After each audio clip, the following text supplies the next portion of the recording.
What's good, y'all? This is V's Game Chat, the weekly news show on this channel. I hope you're doing great. I hope you're hydrated. I hope you're feeling good. Let's get right into the news. Escape from Tarkov devs have backstabbed and betrayed their player base, and now is trying to apologize and make it right. Let's go over everything that has happened. Now, to be clear, before I talk about this, Escape from Tarkov is not really my thing. It doesn't really appeal to me. I see why people like it, but it's not really my thing. Battlestate Games has done the dirtiest thing to their community possible. They originally released an edition of the game called Edge of Darkness Edition, which cost 150 USD. The Edge of Darkness Edition stated that any owners of the Edge of Darkness Edition would receive all subsequent DLCs that will release. Now, in my opinion, yeah, 150 bucks, it's a lot, but it was essentially future-proofing your account, so it was a one-and-done purchase, and I can honestly say, when you look at it that way, it's not too bad. It's worth it, right? However, they have now released a new edition that costs 250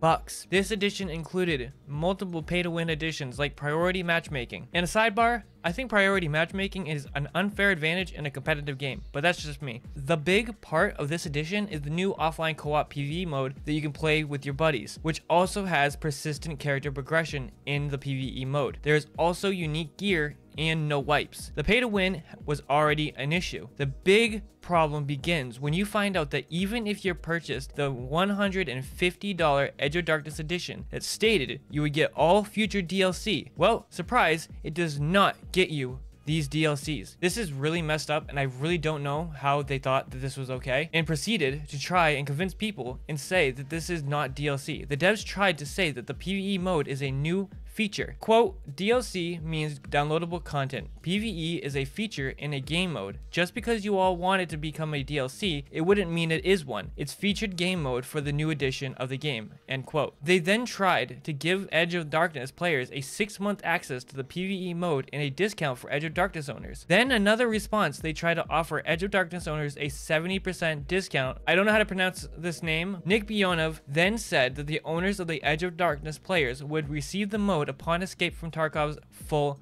release. Now, my thoughts on that are this game could take years to launch in a full release, and their claim is server limitations, which is also a poor excuse. We then receive a poorly worded apology from Nick saying, quote, I would like to say that I am very sorry that fans and the game community in general are experiencing these feelings. However, we get to end on a slightly more positive note. Nick has now come out to say that the PvE mode will be available to Edge of Darkness owners, but it will roll out in waves. So in my opinion, this is a half a dub. We got them to give the players what they deserved in the first place, but we still have pay to win add-ons and saw the true colors of this dev, and I feel like they showed a lack of care for the community. A lot of players felt very hurt and betrayed by them and decided this was enough and have stepped away from the game, while others are vocal about their frustrations but will continue to play the game. Now, on a more positive note, yes, more Fallout. Bethesda has hit an all-time high with 5 million players across Fallout games in a single day. Bethesda has also finally made the next gen update available for PS Plus players. Sadly, this is a little late because so many people have gone out and bought it on PS5, and now it's available for free basically. You could say it's their fault they didn't wait, but I don't blame them for buying it. I did the same thing, thinking it was never going to be on PS Plus, and I really wanted to play it, seeing the PC port is a mess. Also, F in the chat for everybody's mods on PC. Many players are not happy with this update and are actively trying to avoid the new update on PC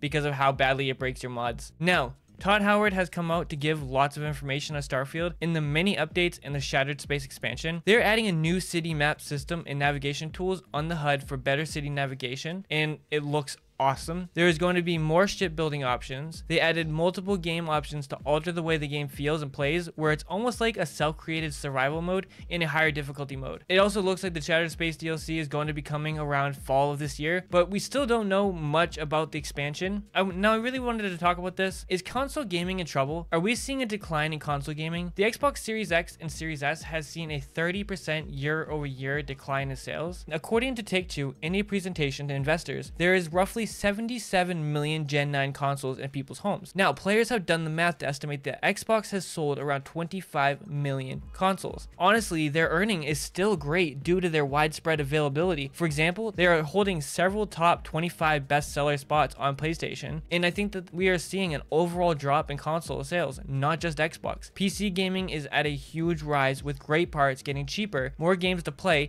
and your PC is more than just a console. Also, to give Microsoft credit, they are pretty successful successful on PC, and Sony sees it too, and now we are seeing PS5 games on PC. So I think it's just a rise of PC, not so much as a crash for consoles. Now let's jump into the quick bits. Blizzard is recruiting for a future game. We don't know what it is, it's unknown, but there is several listings for recruitment. Shinji Mikami, one of the creators of Resident Evil and The Evil Within, has opened up about why he left Tango Gameworks and is founding his own studio, Kamui. He claims he wants to see an environment where young devs can grow. Now, new game Manor Lords has hit 1 million players day one and hit a peak Steam concurrent player count of 170,000, breaking strategy game records. On a bummer note, Nintendo struck Gary's Mod with a DMCA to remove all Nintendo content from the game. That's Nintendo for you. But hey guys, that's all the news I got for you today. I hope you enjoyed the video. If you did, slap a like on it. Helps out a ton, pushes me on the algorithm. Subscribe. We hit 1,400 subscribers as of today. That's freaking awesome. Anyway guys, thank you for the support. Have a good one. Peace out.